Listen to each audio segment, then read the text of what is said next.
ඉතින් ආදරයෙන් පිළිගන්නවා මගේ ඔඩියෝ බුක්ස් විත් බිමාලි YouTube channel එකට. ඉතින් ඔන්න පොතක් ගැන යමක් කියලා මම එක දවසක් එක වීඩියෝ එකක් කරා නිසල දියවත ගැන. ඉතින් මම අද කතා කරන්න යන්නේ සුනේත්‍රා රාජකරුණානායක මහත්මියගේ සහ සමන්නාතා උදෙහෙට්ටි මහතාගේ මේ හෘද සූත්‍රය කියන පොත ගැන.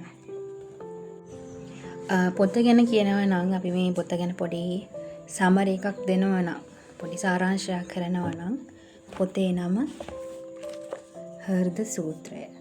හෘද සූත්‍රය පොතේ නම.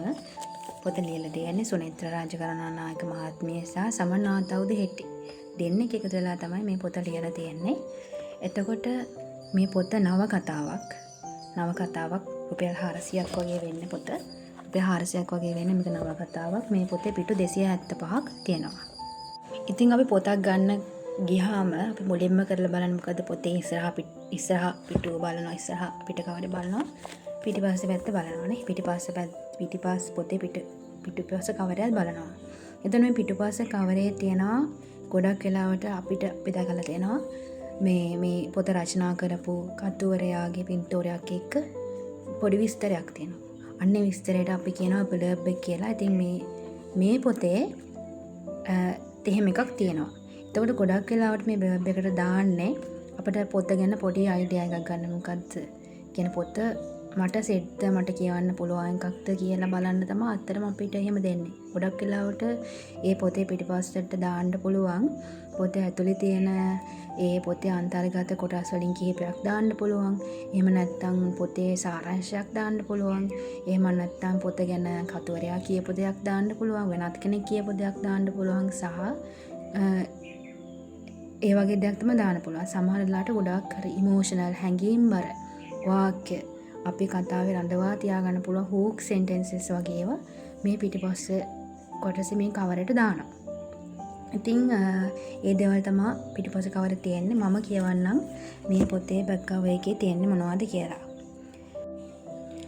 කැනාස් මල් පෙතිවල ක්‍රෝටන් කොළවල මට මැරෙන්න ඕනෑ යැයි ලියූ පුන්සලා නම් ලාංකීය ගම්බද දැරිය ඇල්බේනියාවේ, ඉතාලියේ, සර්බියාවේ, කියුබාවේ, කුර්දිස්ථානයේ සහ ඇමරිකාවේ ගැහැණුන් හා එක්ව සිනා නැගිය හැකි තරම් බෝදුරක් පැමිණියාය.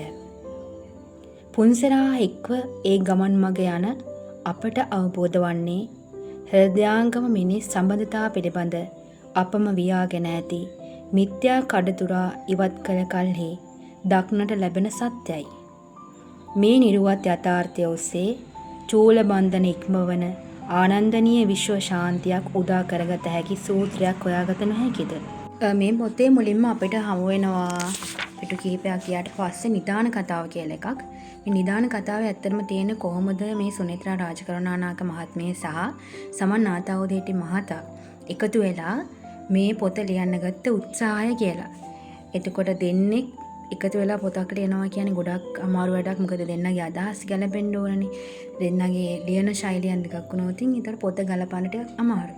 එතකොට මේ දෙන්න එකතු වෙලා මේ පොත ලියන්න ගත්ත උත්සාහය අභියෝගාත්මක වෙහෙසකාරී උත්සාහය ගැන තමයි මේ පොතේ මේ මුල්ම හරිය නිදාන කතාව කියන කොටසේ කියලා තියෙන්නේ.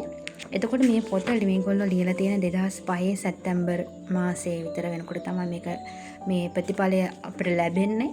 එතකොට මේ ප්‍රතිඵලය මේ පොතේ තියෙනවා මුලින්ම පටුන කියන කොටසේ කොටස් 4ක් කොටස් 5ක් තියෙනවා. මම පුන්සරා ජයසූරියගේ සමුඛ සාකච්ඡාව, සුවපත් වීම 1, සුවපත් වීම 2 සහ හුදකලා පුරුෂයා.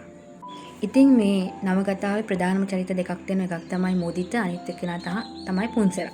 පුන්සරා ගැන අපි මුලින්ම දැනගත්තනේ අර බෑක් කවර් එක කියවද්දී.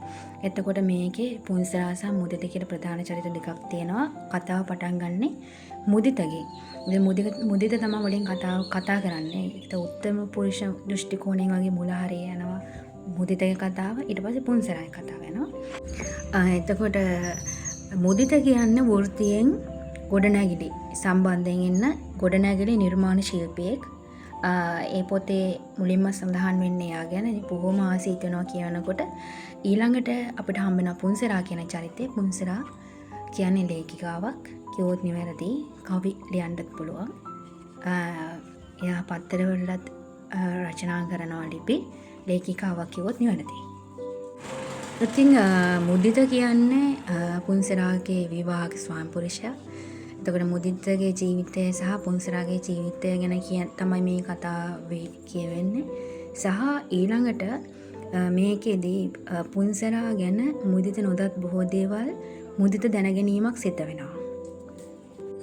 මේ දෙදෙනා විවාහක වුණාට මේගොල්ලන්ට වැඩි කාලයක් එකට ජීවත් වෙන්න හැකියාවක් ලැබෙන්නේ නැහැ. ඊට පස්සේ ඔවුන් වෙන් වෙනවා. නමුත් කොහොමද මේගොල්ලෝ මේ කාලේ ජීවත් වෙන්නේ සහ නැවත මුදිතට කොහොමද පුන්සරා හම්බ වෙන්නේ කියලා තමයි මේ ලස්සන කතාවෙන් කියවෙන්නේ. මේ පොතේ අපි කියවනකොට මුළු පොතම දවසින් කියවලා ඉවර කරන්න තරම් ආසයි විදියට තමයි පොත ලියලා තියෙන්නේ. මොකද පිටු 275ක් වගේ තියෙන. එතකොට කියවලා ඉවර කරන්න පුළුවන්. නමුත් මට මගේ වැඩත් එක්ක මට මේ පොත කියවන්න දවස් 2ක් විතර ගියා. බොහොම නිදහස් සාරකින් මේ පොත ලියලා තියෙන්නේ. ආදරේ පිළිබඳ බොහොම ගැඹුරු පණිවිඩ කීපයක්ම මේ පොතෙන් අරගෙන එනවා. ඒ වගේම මේ අපේ හැමෝගෙම ජීවිතවල පරණ තුවාල තියෙනවා. පරණ තුවාල තියෙන්න පුළුවන් නැති අයත් ඉන්න පුළුවන්. පරණ තුවාල තියෙනවා. ඉතින් අපි ඒ පරණ තුවාල අපි සුවපත් කරගන්න ඕනේ. එතකොට මේකෙදි තියෙන්නේ මේ පුන්සරා සහ මුදිත අතරත් ඒ වගේ ප්‍රශ්න තියෙනවා. පරණ තුවාල තියෙනවා. ඒගොල්ලෝ අවශ්‍ය වෙන්නේ මේ පරණ තුවාල මුලින්ම සුවපත් කරගන්න. ලෝකයක් සුවපත් කරන්න කලින් මුලින් ඒ දෙන්නා සුවපත් වෙන්න ඕනේ. එතකොට එයාලා කියන්නේ අපි ලෝකයක් සුවපත් කරන්න කලින් අපි දෙන්න මුලින්ම සුවපත් වෙන්න ඕනේ. එතකොට තමයි අපිට ලෝකයක් සුවපත් කරන්න පුළුවන් කියලා. ඕක තමයි මට ඇත්තටම මේ පොතේ පොඩි විශ්ලේෂණයක් විදිහට කිව්වොත් කියන්න පුළුවන්. මගේ පෞද්ගලික මතය නම් ඇත්තටම මේ පොත ඉතාම ලස්සන පොතක්. ඇත්තට මනුස්සයෙක්ට ජීවත් වෙන්න ආදරයක් උමනා වෙනවා. ජීවිතේ පුරව ගන්න නම් ආදරයක් උමනා වෙනවා. ඉතින් මට මේ පොත කියවන්න දවස් 2ක් ගියා. ඔයගොල්ලන්ට එක උස්මට මේ පොත කියවන්න පුළුවන්. ඉතින් හැමෝටම ආරාධනා කරනවා හෘද සූත්‍ර පොත කියවන්න කියලා.